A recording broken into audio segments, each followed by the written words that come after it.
우리가 예수 그리스도를 믿고 난 후에 은혜라고 하는 단어를 참 많이 듣습니다. 또 많이 사용합니다. 그리고 은혜라는 단어를 마음에 담으면 왠지 기쁘고 편안해짐을 느낍니다. 그것은 은혜가 우리의 삶에 매우 중요한 자리를 차지한다는 것을 의미합니다. 찬송가나 복음성가를 보면 은혜라는 단어가 매우 많이 사용됩니다. 모든 것이 은혜 아니면 살아갈 수가 없네 등등 은혜에 관련된 내용들이 참 많습니다. 오늘 말씀에서도 보니까 하나님의 은혜 가운데 있으라 이렇게 권면합니다. 하나님의 은혜 가운데 있으라. 은혜라는 용어가 다양하게 사용되죠. 다른 종교에서도 은혜라는 단어를 쓰죠. 우리도 어버이의 은혜라든지 스승의 은혜라든지 은혜라는 용어를 많이 쓰지 않습니까? 여기서는 하나님의 은혜 안에 있으라라고 구체적으로 말씀해 주신 것입니다. 그리스도 안에서의 은혜는 여러분 새로운 거룩한 삶의 한 영역과 같은 것이다. 그리스도 안에서 은혜라고 하는 것은 새로운 거룩한 삶의 한 영역이고 그 안에 우리가 들어와 있는 것을 말합니다. 믿음을 통하여 그 안에 들어온 것입니다. 그 안에 머물러 있으면서 믿음으로 하나님이 베푸신 그 삶에 친숙하게 됩니다. 그래서 그 안에서 행복과 만족을 누리면서 살아가게 됩니다. 자, 그리스도인들이 은혜의 자리로 나아가는 데는 다양한 수단들이 있다는 거 여러분이 아마 경험해서 알 수 있을 것입니다. 찬양을 통하여 은혜의 자리로 많이 나가 보았을 것입니다. 기도를 통하여서 은혜의 자리로 나가 보았을 거예요. 성경을 읽고 또 말씀의 묵상을 통해서 은혜의 자리로 나갈 때가 있었을 겁니다. 찬양하다가 기도하다가 말씀 읽다가 은혜에 푹 빠져서 살아본 경험들이 아마 있을 것입니다. 그런데 또 한 가지가 있어요. 그게 뭐냐? 설교를 통하여 은혜의 자리로 나아갈 수가 있습니다. 여러분 사도행전 14장 3절 우리 지금 바로 뒷부분에 보면 나오죠.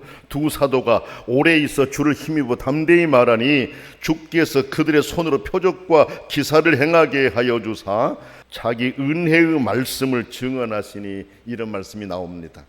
또 20장 32절도 보게 되면 설교를 통해서 은혜 안에 있게 되는 것을 우리에게 말씀하십니다. 근데 여러분 여기 비시디아 안디옥에 살던 사람들은 설교 말씀을 통해서 하나님이 주시는 은혜를 받게 되었습니다. 그리고 은혜 공동체 안에서 거룩한 삶을 시작하게 되었습니다. 그때는 우리가 가진 것처럼 성경책을 가질 수 없는 이런 상황들이었지 않습니까? 찬송도 더 그럴 것이고 그러니까 이제 선교사들이 와가지고 전도하는 사람들이 와가지고 이 설교할 때 그 말씀을 듣고 은혜 안에 있는 경우가 많았었죠. 자, 우리도 이제 이들이 은혜를 받고 기뻐하면서 하나님의 은혜 공동체 일원으로 초대했던 그 말씀 안으로 우리가 한번 들어가 보겠습니다. 여러분 사도행전 13장에는 현재 우리가 가지고 있는 단 하나의 사도 바울의 완전한 설교문이다 이렇게 볼 수 있습니다. 물론 사도 바울이 여러 곳에서 설교를 했기 때문에 많은 내용들이 사도행전에 실려 있긴 하지만 전체를 꿰뚫어서 한 설교문으로 만든 건 여기밖에 없습니다. 그래서 우리가 13장의 내용을 보면서 사도 바울이 설교했던 그 구원의 메시지 이게 전체 문장이 그 안에 포함되어 있다는 것을 여러분이 확인할 수가 있을 겁니다. 자, 그런데 여러분 유심히 살펴보면 사도행전 2장의 베드로의 설교와 내용이 똑같다라고 해도 과언이 아니에요. 여기 지금 사도 바울이 사도행전 13장에서 하고 있는 설교하고 사도행전 2장에 베드로 사도가 설교했던 내용과 비교해 보면 거의 똑같다라는 것을 우리가 발견할 거예요. 왜 그럴까요, 여러분? 복음의 내용이 하나이기 때문에 그렇잖아요. 그렇죠. 복음의 내용이 같기 때문에 그래요. 그래서 베드로가 설교했던 내용, 사도 바울이 설교했던 내용이 거의 같다라는 걸 우리가 알게 돼요. 오늘 사도행전 13장의 내용을 보면 좀 특이한 부분들이 들어 있어요. 우선 선교를 담당하는 지도자의 이름이 바뀝니다. 선교 여행을 시작한 사람은 바나바였었습니다. 그래서 지금까지는 순서가 늘 바나바와 바울이었습니다. 13장 2절에서도 보면은 바나바와 바울로 소개되고 있습니다. 그런데 이제는 바울과 바나바로 이름이 바뀝니다. 13절 말씀을 한번 여러분이 보십시오. 거기 보면 그렇게 나오죠. 바울과 및 동행하는 사람들이 바보에서 배 타고 밤빌리아에 있는 버가에 이르니 이렇게 나옵니다. 여기에는 지금 바나바라는 이름도 구체적으로 나와 있지 않죠. 그러나 바나바가 포함된 것이죠.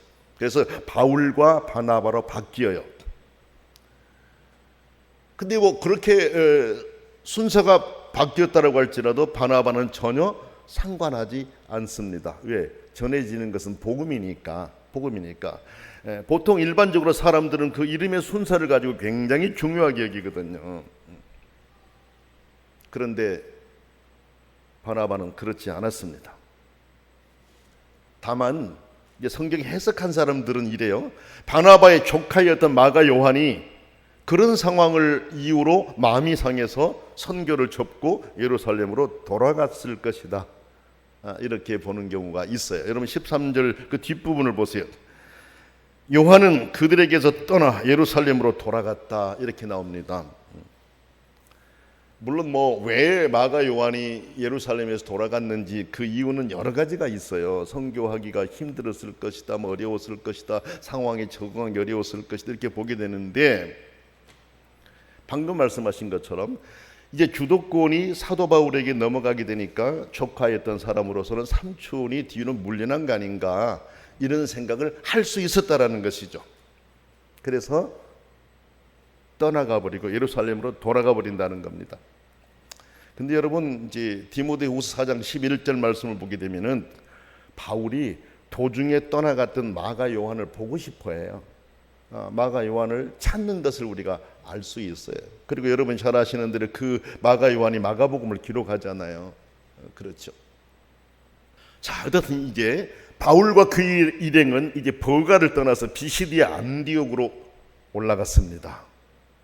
이곳이 해발 1100고원에 있는 곳이에요. 여러분들 제주도를 가봤으면 1100고지라고 하는 거 아마 거기까지 가보았을 거예요.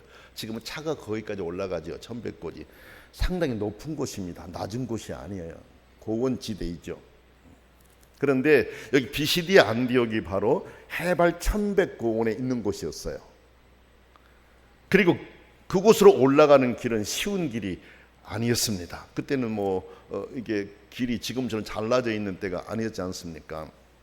산 계곡을 지나가야 하는데 문헌들에 따르면 강도와 산적들이 많기로 이름난 위험한 곳이 그곳으로 가는 길이었대요.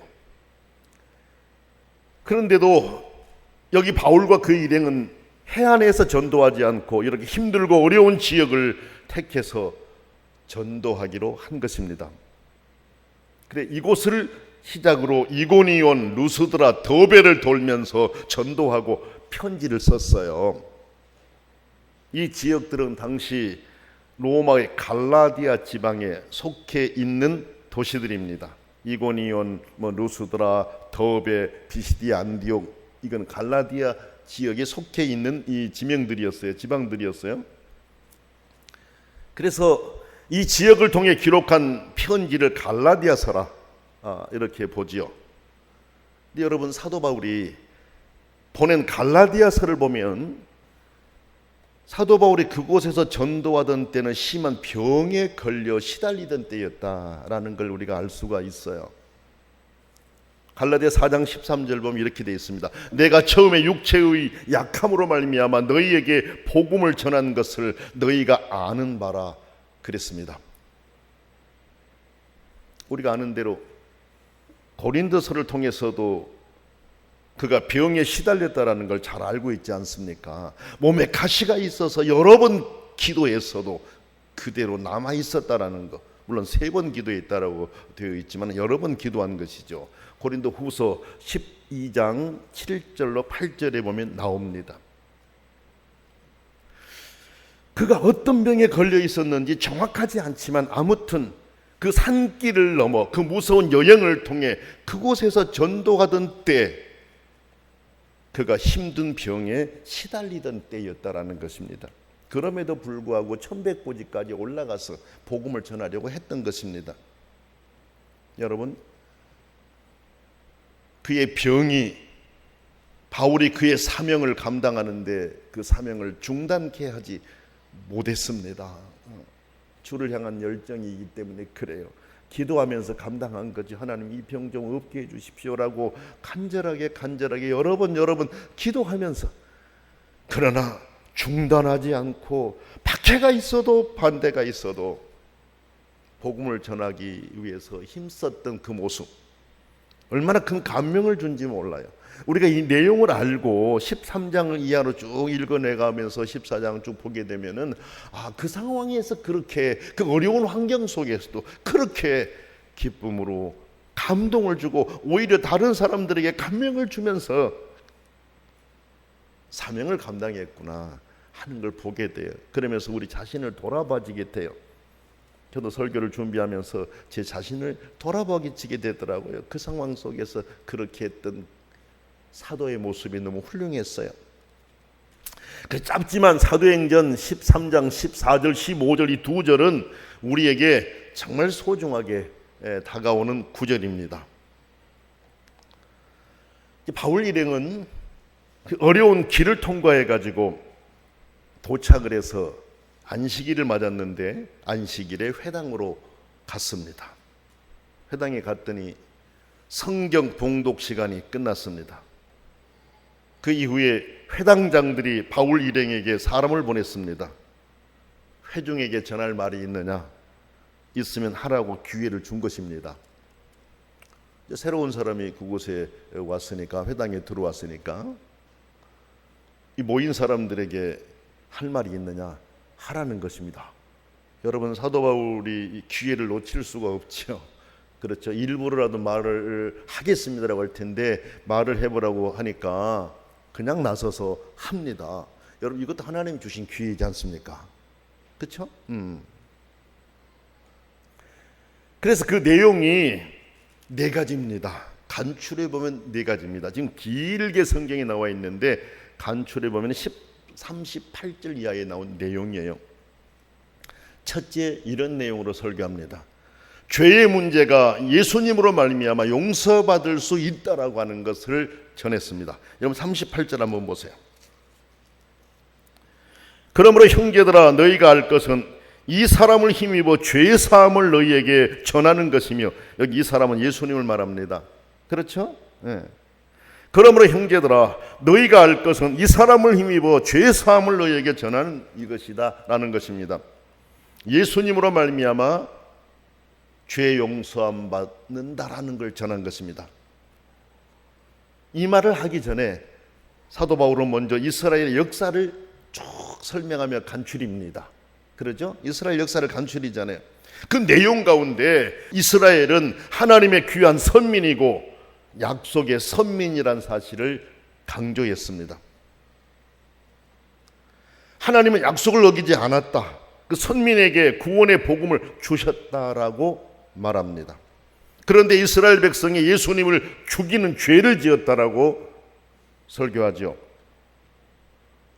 그랬지만 하나님이 예수님을 다시 살리셨고 부활하신 주님이 많은 사람에게 나타나셨고 많은 목격자가 증언하고 있다. 이 내용을 전했습니다. 그래, 이런 역사적인 사실을 잘 설명한 후에 그는 이스라엘이 죽인, 여러분이 죽인 예수를 통해 죄의 문제가 해결된다 라는 것을 전한 것입니다. 참고로 여기 19절에 450년이라는 숫자가 나오죠. 여러분 19절 말씀 보게 되면 약 450년간이라 가나안 땅 7 족속을 멸하사 그 땅을 기업으로 주시기까지 약 450년간이라 그렇죠. 이것은 애굽에 있는 기간 400년, 광야 생활 40년, 그리고 가나안 정복 기간 10년, 합쳐서 450년입니다. 아무튼 바울은 설교를 통해서 예수님이 죄 문제 해결해 주신 분이라는 것을 분명하게 가르쳤어요. 여러분, 오늘 우리도 그렇습니다. 우리가 예수 믿게 된 예수 그리스도를 통해서 죄 용서함 받고 예수님의 십자가의 보혈로 우리의 죄 씻음 받고 믿음의 길에 들어서서 하나님의 자녀가 되었지 않습니까? 그러니까 그때 설교한 내용이나 지금 우리가 믿고 있는 내용이나 같은 것이잖아요. 인류의 죄 해결을 하실 분은 예수 그리스도밖에 없다라는 사실. 예수님으로 인해 우리의 원죄가 사함받고 매 순간순간 자범죄에 대해서는 우리가 자백하면서 살고 있지 않습니까? 다시 한번 마음에 새겨야 됩니다. 우리의 죄 문제 해결은 예수 그리스도를 통해 이루어졌고 그분만이 하실 수 있는 일이라는 사실입니다. 두 번째, 이런 내용으로 전했습니다. 모세의 율법으로는 의로운 자로 인정받지 못한다. 39절 말씀 보세요. 또 모세의 율법으로 너희가 의롭다 하심을 얻지 못하던 모든 일에도 이렇게 쭉 나오죠. 당시 유대인들은 율법으로 의롭게 된다는 확고한 신앙이 있었습니다. 반드시 할례를 통해야 된다는 것도 그들은 강하게 주장하고 있었습니다. 이것을 바로잡아 주려고 한 것입니다. 여러분, 유대인들이 들을 때에 때로는 이게 굉장히 귀에 거슬리고 듣기 싫은 말이고 왜 말도 안 되는 말을 한다라고 공개하고 싶으면 이렇게 올라왔을 수도 있어요.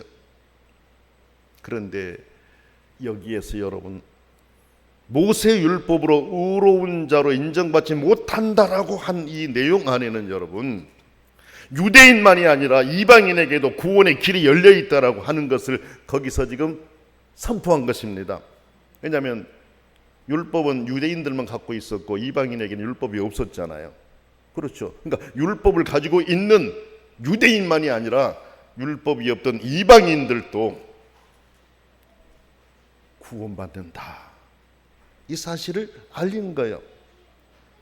그래서 유대인들은 이방인을 무시했거든, 율법이 없으니까. 그런데 그 생각을 고쳐준 겁니다. 그리고 기대할 수 없었던 이방인들에게 그 소중한 길을 알려준 것입니다. 여기 비유대인은 그곳에 참여하고 있던 하나님을 경외하는 이방인들이었다. 16절과 26절을 보면 우리가 그 내용을 알 수가 있습니다. 물론 여러분, 지금 율법, 지금 우리 도덕법이라고 하죠. 십계명, 도덕법.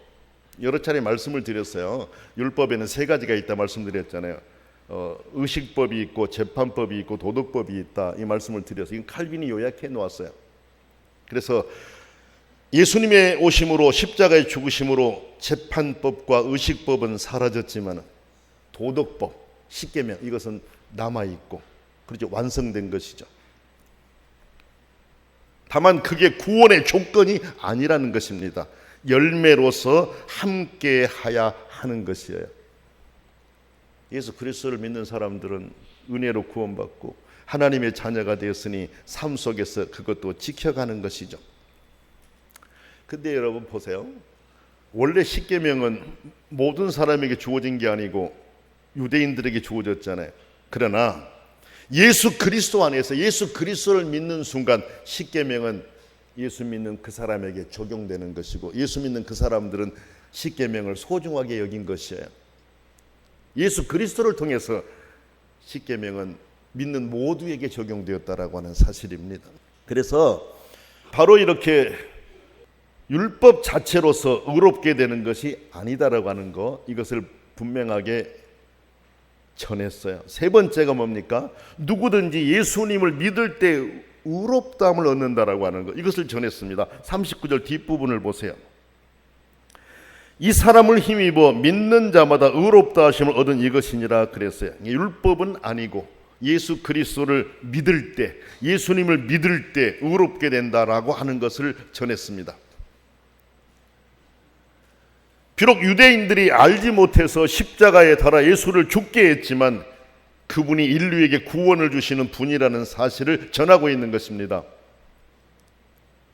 앞에 내용을 여러분이 보시면 우리가 베드로 사도가 전하는 내용이 나와요. 사도행전 4장 12절 보면 베드로 사도는 이렇게 전합니다. 다른 이로서는 구원을 받을 수 없나니 천하 사람 중에 구원을 받을 만한 다른 이름을 우리에게 주신 일이 없다 그랬습니다. 오직 예수만이 구원의 길이라고 하는 것을 알린 겁니다. 예수님만이 하나님과 우리 사이의 유일한 중보자이기 때문에 그래요.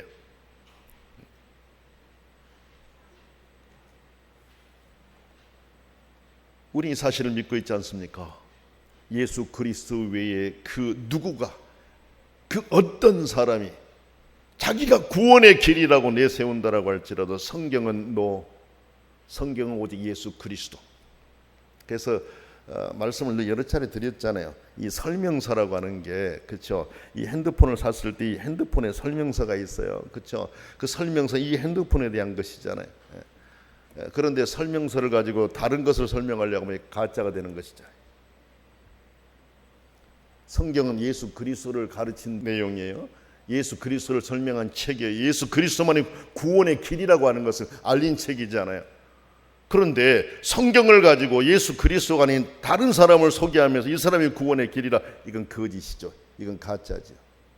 그렇지 않습니까? 성경은 예수 그리스도를 믿을 때 의롭게 된다라고 하는 사실, 예수 그리스도만이 구원의 유일한 길이라고 하는 것을 가르치는데, 오늘 사도 바울도 그 내용을 지금 설교하고 있습니다. 네 번째로 무엇을 설교했느냐? 예수님을 거부함으로 멸망당하는 일이 없도록 하라, 이렇게 전합니다. 그게 40절로 41절의 내용입니다. 전에 유대인들, 지금 여기서 사도 바울을 만나고 있던 이 사람들, 이전에 예루살렘에 예수를 죽였던 이 사람들, 그들과 같이 해서는 안 된다라는 것입니다. 그래서 그들이 잘못했던 것을 책망하면서 현재 있는 사람들을 경고한 것입니다. 이것은 유대인을 향한 분명한 경고지요. 사도 바울은 매우 단호했습니다. 이 일로 인해 유대인들의 거부가 심해질 것을 알았을 겁니다. 그런데도 전했습니다.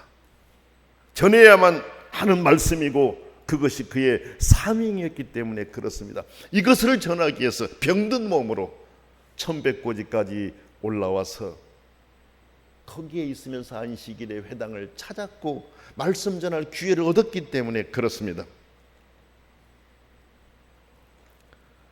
여러분, 그런데 보세요. 이 말씀을 듣고 큰 은혜 안에 거한 사람들이 있었어요. 42절 43절에 그 내용이지 않습니까 여러분? 그들이 나갈새 사람들이 청하되 다음 안식일에도 이 말씀을 하라 하더라, 이렇게 나오잖아요. 회당의 모임이 끝난 후에 유대인과 유대에 입교한 경건한 사람들이 많이 바울과 바나바를 따르니 두 사도가 더불어 말하고 항상 하나님의 은혜 가운데 있으라 권하니라, 이렇게 말씀하지 않습니까 여러분? 이 말씀을 듣고 큰 은혜 안에 거한 사람들이 있었다라는 것이죠. 그래서 계속해서 이 말씀을 듣고자 했습니다.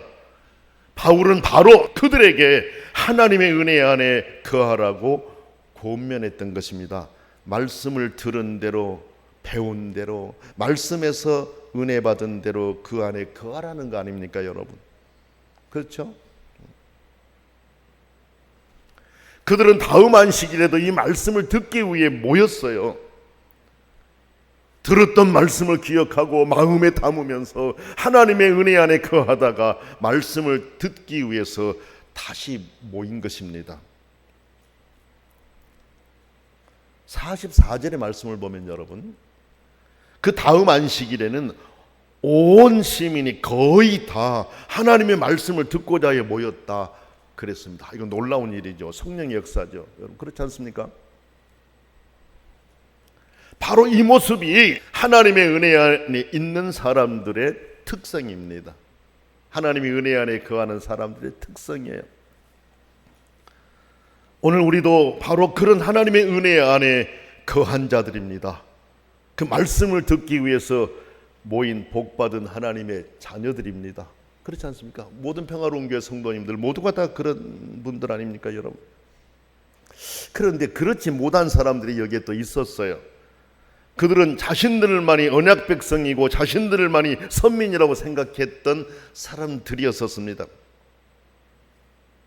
그래서 그들은 사람들이 말씀을 듣기 위해 모인 것을 보고 시기가 가득했다 그랬어요. 바울이 말하는 것을 반박하고 비방했다 그랬습니다. 말씀 듣고 은혜 받고 또 듣기 위해서 그 많은 사람들이 모였었는데 그 모인 사람들이 많이 모이고 사람들이 좋아하니까 괜히 시기가 일어나는 거죠. 그래서 바울이 말하는 것을 그냥 괜히 반박하고 비방하고 나선 거죠. 그래요, 여러분. 하나님의 은혜가 없으면 마음이 마르게 됩니다. 마르게 되니 먼지만 일으키고 함께하는 이들을 힘들게 할 수밖에 없어요. 그래서 말씀을 듣고자 해 모인 사람들까지 듣지 못하도록 하는 잘못한 행태를 보이고 있었던 겁니다, 이 사람들이.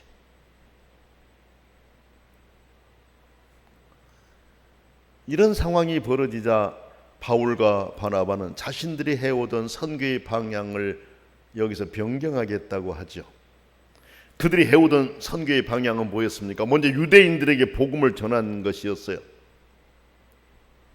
그런데 이제 유대인들이 반대하니 구원을 포기한 자로 여겼다 그랬어요. 영생을 얻기에 합당하지 않는 자로 자처하기로 46절 하반에 나오죠. 이방인에게로 향한다 그랬습니다. 근데 놀라운 것은 스스로 선택된 언약 백성이라고 생각했던 이들은 말씀 듣기를 거부했지만 바울이 이방인에게 말씀을 전한다고 하자 이방인들은 그 말을 듣고 기뻐하며 하나님의 말씀을 찬송했다 그랬습니다. 그 결과 영생 주시기로 작정된 자는 다 믿었다. 성경이 그렇게 말씀하고 있습니다. 이 말씀 가운데 우리가 주목해야 할 지점이 있습니다. 비록 작정이 되었을지라도 전하는 자가 있어야 그 말씀을 듣고 믿게 된다라고 하는 사실이에요. 그곳에 작정된 자들이 있었어요. 전하는 자가 오지 않았으면 어떻게 됐을까요? 그렇죠. 그곳에 전하는 자가 찾아갔습니다. 찾아가서 전했습니다. 예수를 전했습니다. 그들이 믿었습니다. 그래서 작정된 자는 다 믿었다. 이렇게 말씀하고 있는 겁니다. 그래서 우리는 오늘날도 때를 얻든지 못 얻든지 복음을 전해야 한다라는 겁니다. 그게 당위성이에요. 어느 사람이 작정된 사람인지 우리가 알 수 없습니다. 작정된 사람은 말씀을 듣고 회개하고 그리스도께로 돌아오게 됩니다. 오늘 말씀이 그 사실을 알려주고 있습니다. 반대하는 사람들이 있었음에도 하나님의 말씀이 그 지방에 두루 퍼졌습니다. 이건 성령의 역사입니다. 오늘날도 성령의 역사는 그렇게 일어나고 있음을 기억하고 하나님의 일에 쓰임받는 아름다운 일꾼들이 됩시다. 복음이 퍼져나가자 유대인들은 한 방법을 동원하죠. 어떤 방법이었습니까? 경건한 귀부인들과 그 신의 유력자들을 선동하여 바울과 바나바를 박해하게 하여서 그 지역에서 쫓아냈다 그랬습니다. 바울과 바나바는 그들을 향해 발에 티끌을 떨어버리고 이고니온으로 떠났습니다.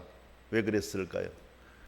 여기에서 그 사람들의 반대에 부닥쳐서 하는 것보다도 이제는 더 많은 일을 하기 위해서 그곳을 떠나서 또 다른 사람을 만나서 그들에게 복음을 전하려고 했던 것이죠. 물론 예수님께서도 그렇게 말씀하셨어요. 반대하면 그냥 뭔지 털어버리고 떠나라 말씀하셨잖아요. 자, 그런데 놀라운 것은 그리스도의 복음을 받아들인 제자들은 기쁨과 성령이 충만했다. 성경은 말씀하십니다. 이것은 그들이 배운 하나님의 말씀으로 기뻐하며 하나님의 은혜 안에 거하였기 때문에 그렇습니다. 오늘 우리도 모든 환경에서 하나님의 은혜 안에 거하는 성도가 되기를 힘쓰십시다. 말씀으로 은혜 받고 서로에게 은혜를 공유하며 공급하고 나로 인해 함께하는 이들이 더불어 은혜를 받게 하는 촉발자들이 되자라는 것입니다. 나로 인해서 은혜 안에 거하는 사람들이 늘어날 수 있도록, 그렇죠, 나로 인해서 은혜 속에서 하나님을 찬양하는 사람이 많아질 수 있도록 그렇게 하자는 것입니다. 전 사실 병원에 입원해 있으면서도 전화를 통해서나 여러 모습을 통해서 오히려 나를 깨우쳐주는 이 권사님 보면서 내가 오히려 은혜 안에 거할 때가 있습니다. 그렇죠. 내가 힘들 때 다른 사람들을 더 힘들게 만드는 이런 사람들도 있고, 내가 힘들지만 다른 사람들은 더 은혜 안에 거하도록 만들어가는 사람들도 있고, 내 힘듦은 기도로서 승화시키면서 하나님께 함께함으로 승화시키면서 내 힘듦이 다른 사람의 은혜에 지장이 되지 않도록 하려고 노력하고 힘쓰는 성도들도 있지 않습니까? 그렇죠. 사도 바울과 같은 분이 그런 분이었다라고 생각이 돼요. 예수 그리스도를 믿는 우리들, 천국 백성 된 우리들 모두가 다 그런 삶으로 나도 행복하고 모두에게 기쁨을 주는 은혜의 촉발자들이 되십시다.